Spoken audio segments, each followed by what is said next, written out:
E se aquilo que você perdeu não foi o fim da sua história, mas o começo da parte que Deus só poderia construir quando suas mãos deixassem de estar cheias demais? E se a perda que você chamou de castigo, abandono ou injustiça foi, na verdade, o lugar onde Deus começou a arrancar de você aquilo que estava ocupando o trono do seu coração? A Bíblia nunca trata a perda como algo pequeno. Perder dói, perder quebra, perder humilha. Perder faz perguntas que nenhuma frase pronta consegue responder. Mas existe uma verdade que atravessa toda a Escritura. Deus não desperdiça perdas. Ele permite certos vazios para revelar presenças que você não percebia. Ele permite certas portas fechadas para livrar você de caminhos que pareciam bons, mas terminariam destruindo sua alma. E muitas vezes Deus permite perdas não porque deseja destruir você, mas porque sabe que algumas coisas só podem nascer depois que outras deixam de ocupar o centro. Talvez você já tenha perdido uma pessoa, uma oportunidade, um relacionamento, um emprego, uma fase, um sonho, ou até uma versão de si mesmo que parecia indispensável. No momento da perda, quase sempre a pergunta é a mesma: por que Deus permitiu isso? Por que Ele não impediu? Por que Ele ficou em silêncio quando eu mais precisava de uma resposta? Essa pergunta não é falta de fé. Jó perguntou, Davi lamentou, Jeremias chorou, Marta disse a Jesus: se o Senhor estivesse aqui, meu irmão não teria morrido. A Bíblia não esconde gente ferida tentando entender Deus no meio de ruínas. Ela mostra que a fé verdadeira não é uma fé sem lágrimas. É uma fé que leva as lágrimas para Deus em vez de fugir dele. Nem toda perda vem de Deus como se ele tivesse prazer em ver alguém sofrer. Vivemos em um mundo marcado pelo pecado, pela fragilidade humana, pelas escolhas de outras pessoas e pelas consequências da vida. Existem perdas causadas pela maldade, pela imprudência, por ciclos naturais e por injustiças reais. Mas a diferença está nisso. Mesmo quando Deus não causa a perda, Ele pode governar sobre ela. Mesmo quando a dor veio pela mão de alguém, Deus pode transformar o que foi usado contra você em matéria-prima de amadurecimento, livramento e direção. José entendeu isso quando olhou para os irmãos que o venderam e disse que eles intentaram o mal, mas Deus transformou aquilo em bem. A traição era real, a ferida era real, mas Deus também era real dentro daquela história. A primeira razão pela qual Deus permite perdas é para revelar o que estava ocupando o lugar dele. Há coisas que a gente ama e há coisas que a gente adora sem perceber. Amar é receber com gratidão. Adorar é depender para existir. Quando algo se torna tão necessário que você não consegue imaginar vida sem aquilo, o coração começa a transformar bênçãos em ídolos. Um relacionamento pode virar ídolo. Uma carreira pode virar ídolo. Uma aprovação pode virar ídolo. Até um sonho bonito pode ocupar o centro que pertence a Deus. E Deus, por amor, permite que aquilo balance para mostrar onde estava sua segurança. Não porque ele tem ciúme pequeno, mas porque sabe que qualquer coisa colocada no lugar dele vai esmagar você. A segunda razão é que Deus permite perdas para quebrar falsas seguranças. Nós gostamos de pensar que controlamos tudo.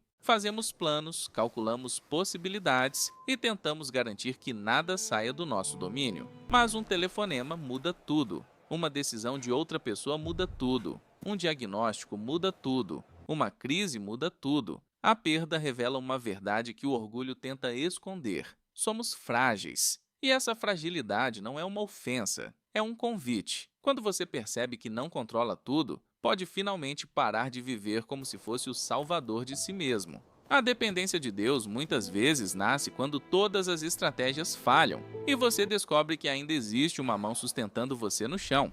A terceira razão é que Deus permite perdas para livrar você de caminhos que pareciam bons, mas terminariam em destruição. Nem toda porta fechada é rejeição. Algumas são proteção. Nem toda pessoa que saiu da sua vida foi tragédia. Algumas saídas foram livramentos que você só vai entender depois. Nem toda oportunidade perdida era bênção. Algumas oportunidades tinham aparência de avanço, mas carregavam um preço espiritual que você não estava enxergando. A Bíblia diz que há caminho que ao homem parece direito, mas o fim dele conduz à morte. O perigo é que o caminho parece direito, parece promissor, parece lógico. Só que Deus vê o fim antes do começo. A quarta razão é que Deus permite perdas para formar caráter antes de entregar destino. José sonhou com grandeza, mas antes de governar o Egito, perdeu a túnica, a casa, a liberdade e a reputação. Foi jogado em uma cisterna, vendido como escravo, acusado injustamente e esquecido na prisão.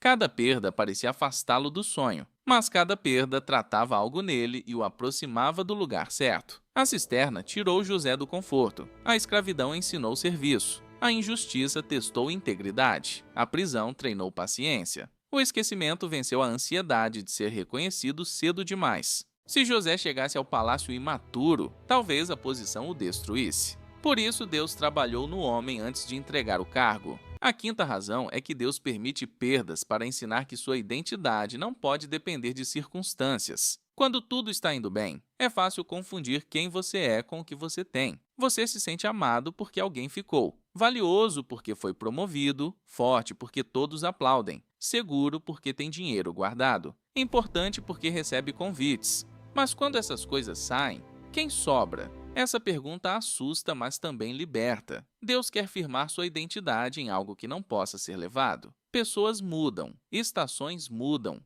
o dinheiro muda, a opinião dos outros muda. Mas aquilo que Deus diz sobre você não muda com a instabilidade do mundo. A sexta razão é que Deus permite perdas para abrir espaço para algo que você não conseguiria receber com as mãos cheias. Ninguém recebe o novo segurando desesperadamente o velho. Jesus disse que não se coloca vinho novo em odres velhos. Há estruturas antigas que não suportam o que Deus quer derramar. Há hábitos, vínculos, mentalidades, ambientes e padrões que precisam ser deixados para que uma nova estação comece. O problema é que nem sempre chamamos o velho de velho. Às vezes chamamos de história, apego, segurança ou costume. Mas Deus sabe quando algo já cumpriu sua função. A sétima razão é que Deus permite perdas para curar dependências emocionais e espirituais. Algumas relações, lugares e conquistas nos adoecem de forma silenciosa. A gente chama de amor, mas é medo de ficar só. Chama de compromisso, mas é prisão emocional. Chama de lealdade, mas é incapacidade de estabelecer limites. Chama de sonho, mas é obsessão. Deus, como pai, não ignora aquilo que está deformando seus filhos. Ele sabe que existem coisas que você talvez não teria coragem de deixar se a vida não arrancasse. E quando a separação acontece, dói como perda, mas também pode ser cirurgia. A oitava razão é que Deus permite perdas para ensinar obediência quando a vontade própria precisa morrer. Jesus, no Getsêmani, encarou a cruz, o abandono, a dor e o peso do pecado do mundo. E ali orou: Pai, se possível, passa de mim este cálice. Todavia, não seja como eu quero, mas como tu queres. Essa oração não é fraqueza, é entrega. Jesus mostra que obediência não é ausência de angústia. Obediência é render a própria vontade diante do Pai, mesmo quando o caminho custa. Há perdas que confrontam exatamente isso. Quem governa sua vida? Sua vontade imediata ou a vontade de Deus? Há aspectos do caráter de Deus que você só conhece quando atravessa vales. Você conhece o Deus provedor quando falta, o Deus consolador quando chora, o Deus restaurador quando quebra, o Deus fiel quando pessoas falham, o Deus da ressurreição quando algo morre.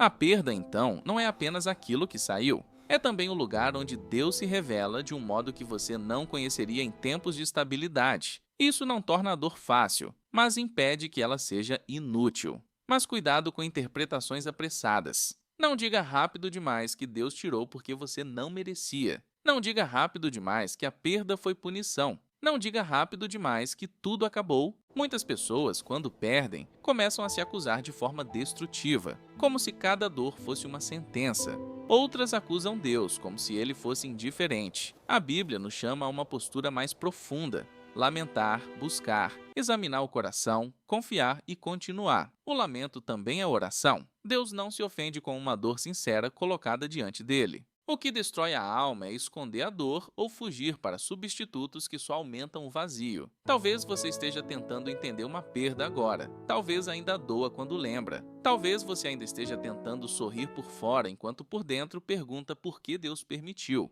Não trate sua dor como falta de fé. Leve sua dor a Deus. Fale com Ele com verdade. Diga onde está difícil. Diga onde você não entende. Diga onde você sente falta.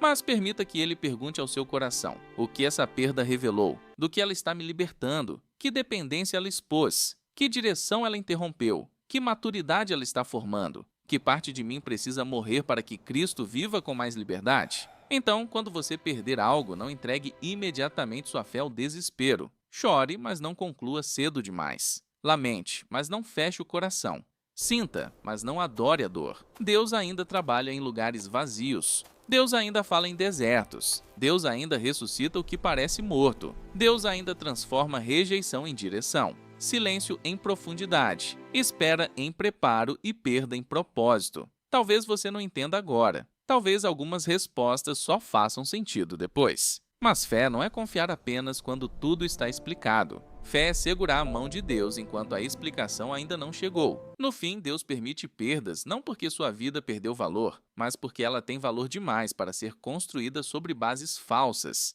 Ele remove para curar. Ele fecha para proteger. Ele esvazia para preencher. Ele quebra para refazer. Ele silencia para aprofundar. Ele permite o fim de certas coisas para revelar que ele continua sendo Deus mesmo depois do fim. E quando Deus continua, nada acabou de verdade. A perda pode ter arrancado uma parte da sua história, mas não arrancou o autor dela. E se o autor ainda está escrevendo, até as páginas manchadas de lágrimas podem se tornar capítulos de redenção. Por isso, não pergunte apenas: o que eu perdi? Pergunte também: o que Deus está formando em mim através disso? Não pergunte apenas por que isso saiu da minha vida. Pergunte: o que estava ocupando um lugar que pertencia a Deus? Não pergunte apenas: quando a dor vai passar? Pergunte: como eu posso permanecer fiel enquanto Deus trabalha no que ainda não consigo ver? Porque muitas vezes a resposta de Deus não vem como explicação imediata. Ela vem como presença, vem como força para mais um dia, vem como paz sem lógica,